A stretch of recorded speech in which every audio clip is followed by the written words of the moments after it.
राष्ट्रीय किसान एवं मजदूर संघ ने हाल ही में लोकसभा और राज्यसभा में पारित किसान बिल का पूर्ण समर्थन किया और इस बिल को देश के किसानों को स्वतंत्र बनाने का ऐतिहासिक फैसला बताया है। इस बाबत राष्ट्रीय किसान मजदूर संघ के राष्ट्रीय अध्यक्ष अजय पाठक एवं महासचिव इंद्रनील भट्टाचार्य ने आज एक प्रेस कॉन्फ्रेंस कर किसान बिल को लेकर किसानों में फैलाए जा रहे भ्रम को दूर करने और इस बिल से किसानों को होने वाले लाभ पर विस्तार से चर्चा किया। पाठक ने किसान बिल को 6 मुख्य बिंदुओं को स्पष्ट करते हुए बिल को किसान हितैषी होने का दावा किया, जबकि इंद्रनील भट्टाचार्य ने कहा कि हमारा संगठन किसानों के साथ है और किसानों के विकास के साथ है। पेश है खास रिपोर्ट। मैं अजय पाठक, राष्ट्रीय अध्यक्ष किसान एवं मजदूर संघ। मित्रों, आज हम सभी लोग यहाँ इसलिए एकत्रित हुए हैं, ये प्रेस कॉन्फ्रेंस इसलिए बुलाई गई है किसान बिल को लेकर के।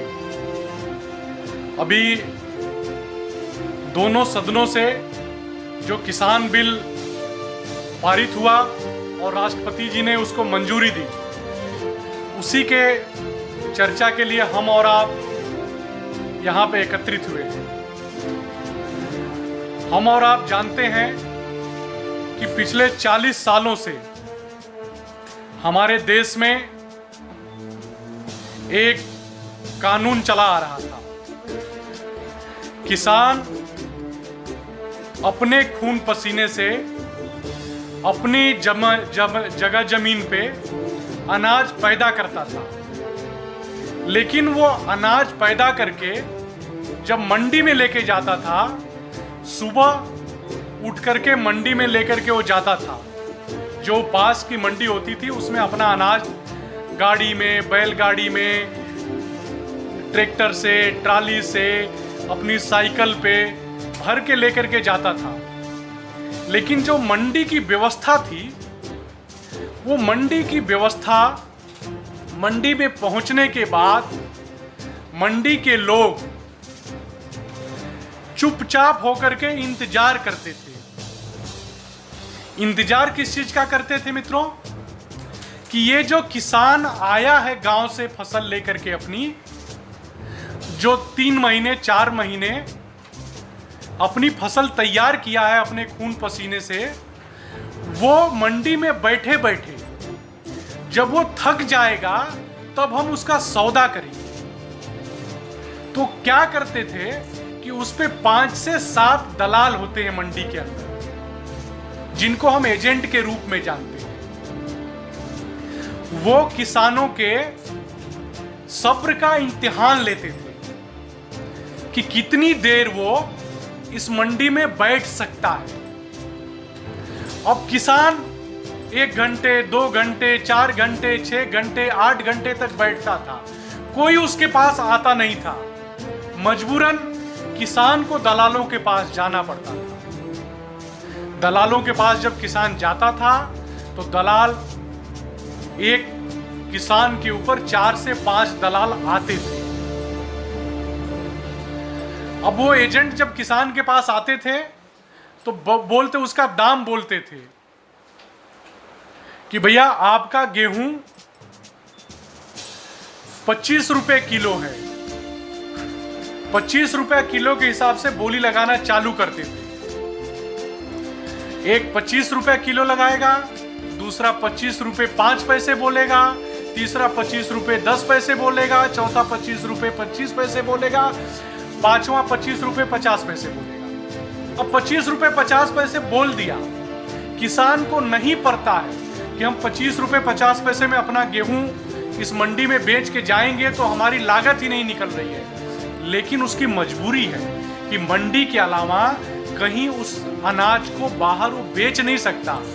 सपोज अगर वो बोलता है कि मैं नहीं बेचना चाहता और मैं बाहर जाना चाहता हूं बेचने के लिए, जब वो बाहर जाएगा उस अनाज को बेचने के लिए तो उस पर उसको 6% का टैक्स देना पड़ता था सरकारों को। जो मंडी है, जिस मंडी के बाहर आप दूसरी मंडी में जाते हो तो 6% का टैक्स देना पड़ता था किसानों को। तो जो 25 रुपये 50 पैसा किलो बिकने वाला है वो और कम में हो जाएगा 6% टैक्स के हिसाब से, उसका जो 50 पैसे मिलने वाला वो भी नुकसान हो जाएगा। तो मजबूरी बस उसको उस मंडी में अपना अनाज बेच करके आना पड़ता था। लेकिन अभी जो ये बिल पास हुआ है, इस बिल की सबसे अहम जो लाइन है इसमें, जो फॉर्मल बिल पास हुआ है, किसान इस बिल पास होने से वो स्वतंत्र हो गया। वो स्वतंत्र हो गया कि वो अगर आज इस मंडी में नहीं उसका अनाज बिक रहा है तो दूसरी मंडी में जा सकता है, तीसरी मंडी में जा सकता है, चौथी मंडी में जा सकता है। अपने स्टेट में अगर नहीं बिक रहा है तो 10, 20, 25 किसान एक साथ मिलकर के 2-4 ट्रैक्टर ट्राली में, 10, 20, 25 गांव के किसान 2, 4, 5 ट्रैक्टर ट्राली में अपना अनाज भर के दूसरे स्टेट में जा सकते हैं बेचने के लिए। कोई बाउंडेशन नहीं है, किसी तरह का कोई रोक टोक नहीं है। लेकिन ये विरोध क्यों है इस चीज का, उसके बारे में भी आप समझिए कि इस व्यवस्था का जो नया बिल पास हुआ है, एक संशोधन और एक विपणन, इस बिल का विरोध किस बात का है? विरोध इस बात का है कि जो ये आज तक व्यवस्था बनी हुई थी, ये मंडी समितियों की व्यवस्था जो बनाई गई थी, ये पिछले 40-50 सालों के अंदर जो पार्टियां सत्ता में रही हैं उनके लोग ही वहां पे मंडी व्यवस्था के अंदर बैठे हुए लोग, वो अनाज लेने से लेकर के और बाहर भेजने तक ये सारी मंडी की व्यवस्था उनके चंगुल में है। और किसान को वो अपना बंधुआ मजदूर समझते थे। सारा का सारा विरोध इसलिए है कि किसान अगर दूसरी मंडी में चला जाएगा तो हमारे कार्यकर्ता क्या करेंगे। इन पार्टियों ने अपने कार्यकर्ताओं को वहां एजेंट के रूप में तैयार किया है।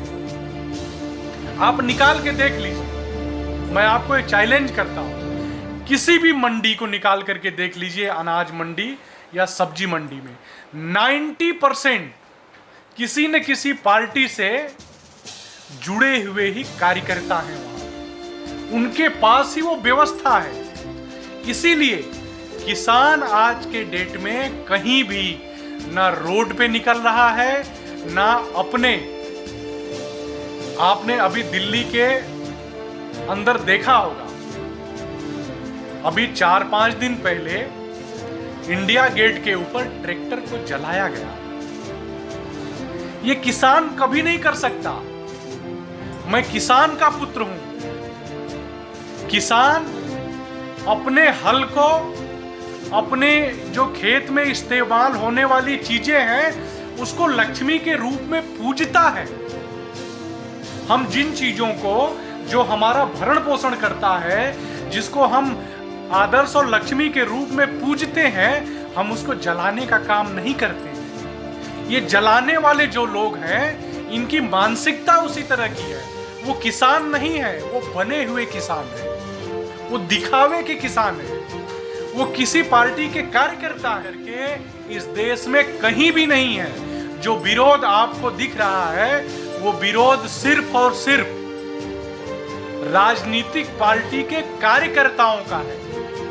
किसानों का विरोध और राजनीतिक पार्टी के कार्यकर्ताओं का विरोध, ये सबको समझ में आता है। किसान किस तरह का विरोध करता है और राजनीतिक पार्टी के लोग किस तरह का विरोध करते हैं, इसमें सबको समझ में आता है और सबको समझना चाहिए कि ये क्या व्यवस्था है। एक दूसरी चीज है, उसमें 2 बिल है। एक बिल ऐसा है कॉन्ट्रैक्ट फार्मिंग का। कॉन्ट्रैक्ट फार्मिंग आज भी हो रही है, लेकिन किसके साथ हो रही है? जो बड़े किसान हैं, जिनके पास 50 एकड़, 100 एकड़, 500 एकड़ खेती है, वो कॉन्ट्रैक्ट फार्मिंग कर रहे हैं। वो एग्रीमेंट के थ्रू अपनी जगह देते हैं 5 साल 10 साल के लिए, और उसका पैसा वो पहले भी उठाते हैं 30% से लेकर के 50% तक। बहुत सारे लोग तो 80% पैसे उठाते हैं, उठा करके और अपने उससे दूसरा भी कारोबार करते हैं, उसी से उनका सब कुछ चलता भी है। लेकिन ये व्यवस्था अगर छोटे किसान को मिलती है तो इसमें हर्ज क्या है? किस प्रकार का हर्ज है? अगर मैं छोटा किसान हूं, मेरे पास 1 एकड़ भूमि है, उस 1 एकड़ भूमि को मैं 5 साल के लिए किसी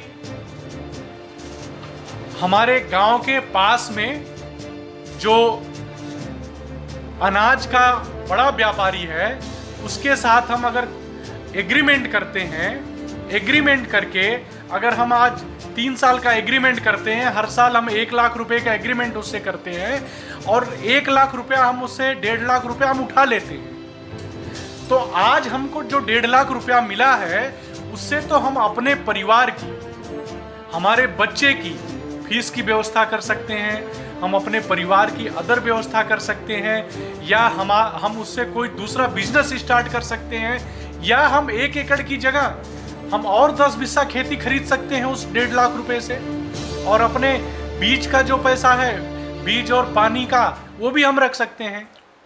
तो ये छोटे किसान के फायदे की भी चीज है। लेकिन जो हो हल्ला करने वाले लोग हैं वो बोल रहे हैं कि जब आप किसी बड़े व्यक्ति के साथ आप उसके साथ अपने खेत का एग्रीमेंट करेंगे तो आपका खेत चला जाएगा। वो लोग भ्रम फैलाने का काम कर रहे हैं। इसके अंदर मैं आपको जो प्रेस नोट दिया हूं उसमें झूठ और सच का मैंने पर्दाफाश किया है।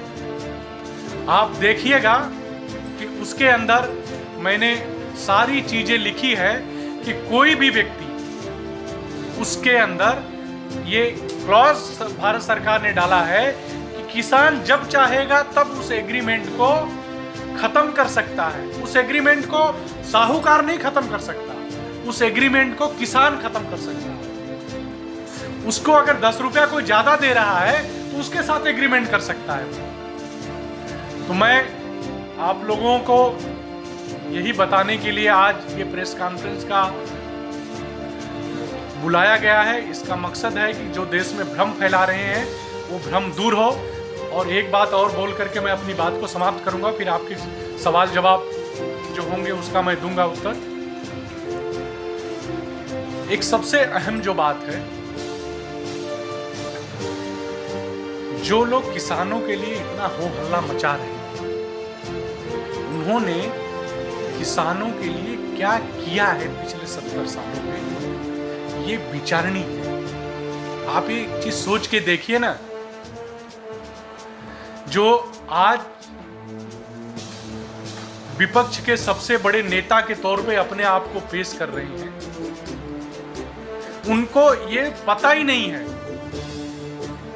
कि आलू किस तरह से पैदा होता है, गेहूं किस तरह से पैदा होता है, गेहूं ऊपर फरता है या जमीन के अंदर, आलू नीचे होता है या ऊपर। वो लोग किसानों की बातें कर रहे हैं। ये व्यवस्था उनको समझ में आएगी ही नहीं कि ये व्यवस्था क्या दी गई है।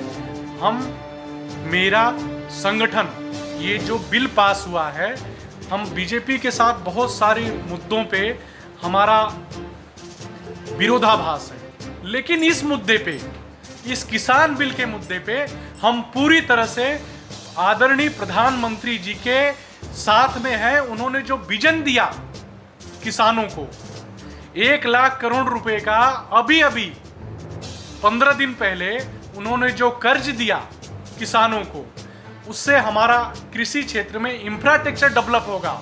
जिस इंफ्रास्ट्रक्चर की जरूरत है वो डेवलप होगा और उससे किसान समृद्ध होगा। देश दुनिया की हर लेटेस्ट खबर देखने के लिए सब्सक्राइब करें हमारे चैनल PNN को, और साथ ही बेल आइकन दबाना ना भूलें।